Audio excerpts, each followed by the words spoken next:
Alright, I'm going to show you what's inside your Solex 28 pict-1. Very similar to a 28 pict or a 30 or a 32. So here we go. You want to start by removing these 5 bolts. And you just need a flathead screwdriver.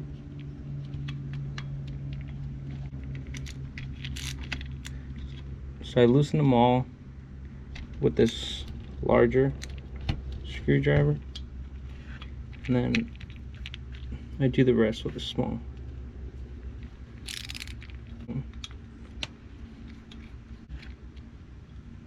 Very simple, nothing too complex.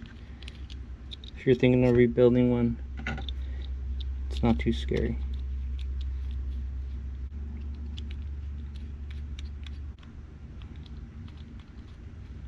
So that's pretty much ready.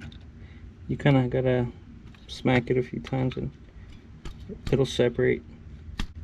What you can do is pry on it with a screwdriver here.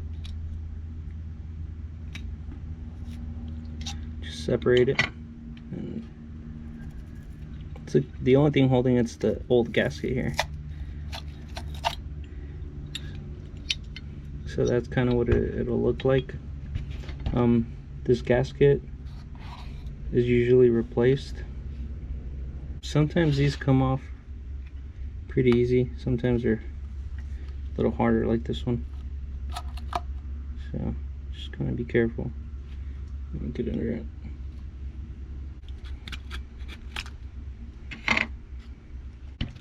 Clean that one up. Let's do this side.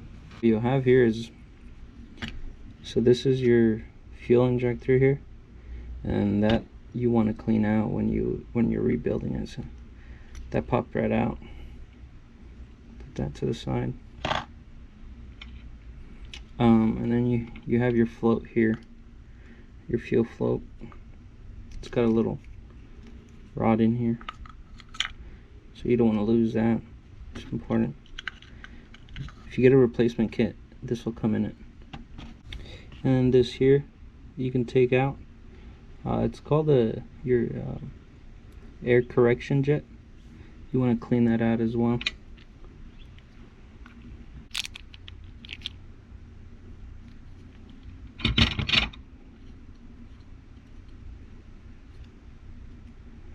See what that looks like. A little small. It's dirty in there. Clean that out.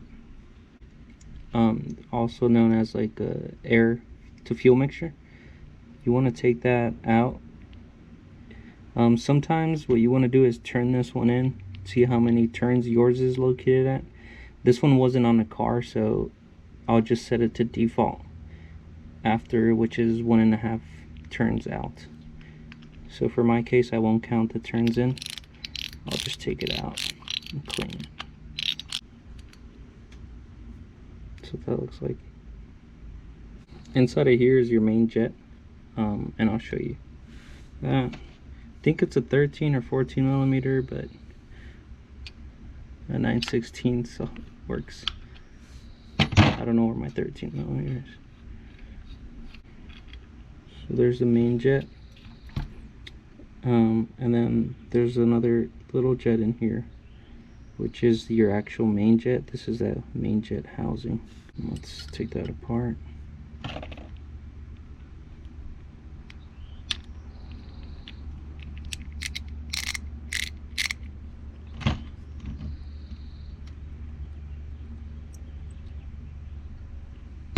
So you want to clean those 2 small pieces out there.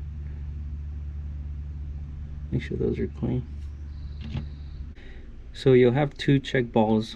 One will be in this hole, which you take out by pulling this out with the needle nose. Wiggle it. Make sure you don't lose that. And then you should be able to get that out. It's real small, don't lose it. So the second one is down here. This is a M4 by 0.7 millimeter screw. You can buy it at Home Depot or your local hardware store. You want to screw that in there, or your tail light bolt for the 67 to 61 beetles will work. So you put that in there, and then you just want to pry up. It's a bit tricky. You want to do it softly because you don't want to. That one's really in there. Don't do it too hard. I've done it too hard to where the ball comes out.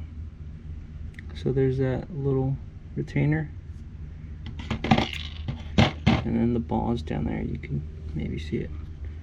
Just turn this upside down, and there's your second check ball. Make sure you clean those out. So on the side here, you'll have a pilot valve here. You want to take that out and clean it out as well.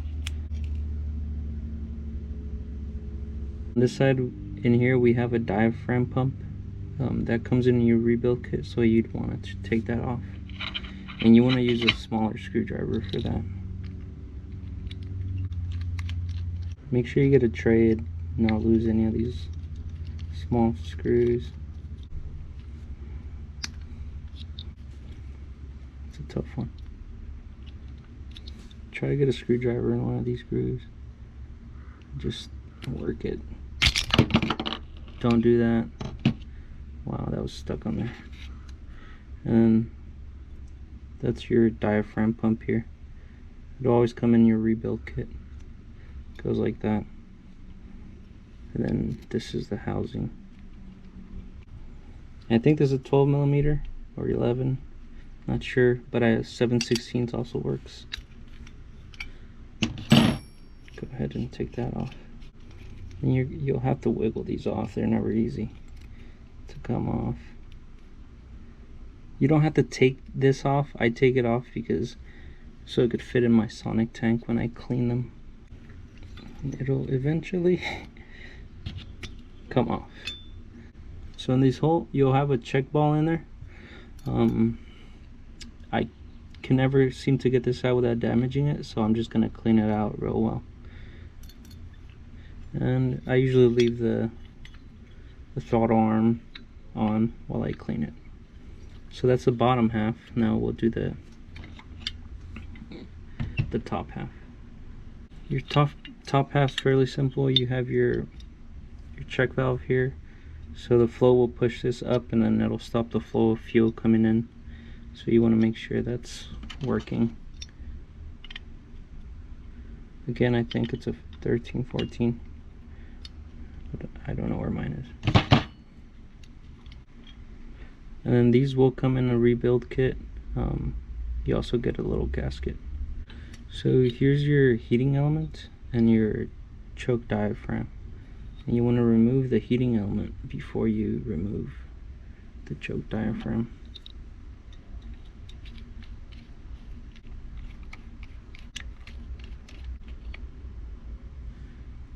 Easy.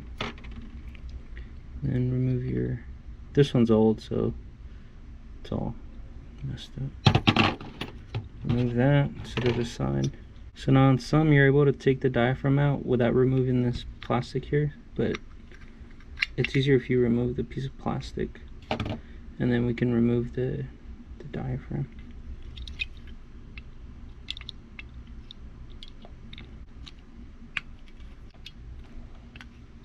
Again, with these older parts, it's kind of hard.